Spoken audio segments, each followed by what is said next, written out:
বাংলার ভাষা আন্দোলনের ইতিহাসে কিছু নাম শুধু অংশগ্রহণকারী নন, তারা পথ প্রদর্শক। ধীরেন্দ্রনাথ দত্ত তেমনই এক আলোকবর্তিকা, যিনি রাজপথের স্লোগানের আগেই সাংবিধানিক পরিসরে উচ্চারণ করেছিলেন বাঙালির ভাষিক অধিকার। ১৯৪৮ সালের ২৫শে ফেব্রুয়ারি পাকিস্তানের গণপরিষদে তিনি যে প্রস্তাব উত্থাপন করেন, উর্দুর পাশাপাশি বাংলাকেও রাষ্ট্রভাষা হিসেবে স্বীকৃতি দেওয়ার দাবি, তা ছিল কেবল একটি ভাষাগত আবেদন নয়, ছিল সংখ্যাগরিষ্ঠ জনগণের আত্মপরিচয়, সংস্কৃতি ও গণতান্ত্রিক অধিকারের প্রশ্ন। পাকিস্তান রাষ্ট্রের জন্মলগ্নে ক্ষমতার কেন্দ্রে ছিল একভাষিক রাষ্ট্রচিন্তা। সেই প্রেক্ষাপটে দত্তের বক্তব্য ছিল সাহসী, যুক্তিনিষ্ঠ এবং সময়োপযোগী। তিনি স্পষ্ট করে বলেছিলেন, রাষ্ট্র যদি জনগণের হয় তবে রাষ্ট্রভাষাও হতে হবে জনগণের ভাষা।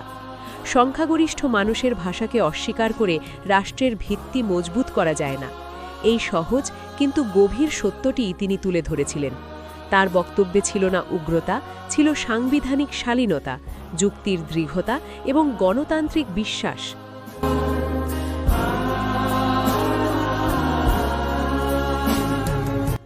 ধীরেন্দ্রনাথ দত্তের ভূমিকা বিশেষ তাৎপর্যপূর্ণ এই কারণে যে তিনি সাম্প্রদায়িক বিভাজনের উত্তাল সময় ভাষার প্রশ্নকে জাতিগত ঐক্যের সূত্রে পরিণত করেছিলেন।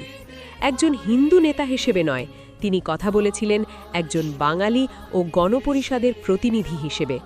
তার অবস্থান প্রমাণ করে ভাষা আন্দোলন কোনো একক ধর্মীয় গোষ্ঠীর আন্দোলন ছিল না, এটি ছিল বাঙালির সামষ্টিক আত্মমর্যাদার সংগ্রাম।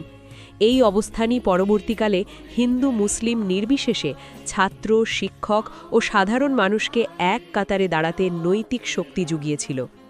যদিও তার প্রস্তাব তৎক্ষণাৎ গৃহীত হয়নি, ইতিহাস সাক্ষ্য দেয় সেই দিন গণপরিষদের মেঝেতে উচ্চারিত কণ্ঠই পরবর্তীকালে রাজপথের দাবিতে রূপ নিয়েছিল। ভাষা আন্দোলনের ধারাবাহিকতায় ১৯৫২ সালের ২১শে ফেব্রুয়ারির আত্মত্যাগ সেই বীজ থেকেই অঙ্কুরিত। ধীরেন্দ্রনাথ দত্ত তাই কেবল একটি প্রস্তাবের প্রণেতা নন, তিনি ছিলেন ভাষা অধিকারের সাংবিধানিক ভিত্তির স্থপতি। আজ যখন ভাষা আমাদের রাষ্ট্রীয় মর্যাদার ভিত্তি, তখন মনে রাখতে হবে এই মর্যাদা হঠাৎ অর্জিত হয়নি। ১৯৪৮ সালে পাকিস্তানের গণপরিষদে ধীরেন্দ্রনাথ দত্ত যে সাহসী প্রস্তাব উত্থাপন করেছিলেন, সেটিই ছিল ভাষা অধিকারের প্রথম সাংবিধানিক বিদ্রোহ। তার কণ্ঠস্বর দমিয়ে রাখা গিয়েছিল সাময়িকভাবে, কিন্তু ইতিহাস তাকে স্তব্ধ করতে পারেনি, বরং সেই উচ্চারণই পরিণত হয়েছিল রাজপথের শপথে, ছাত্রের রক্তে, ২১-এর অমর আত্মত্যাগে।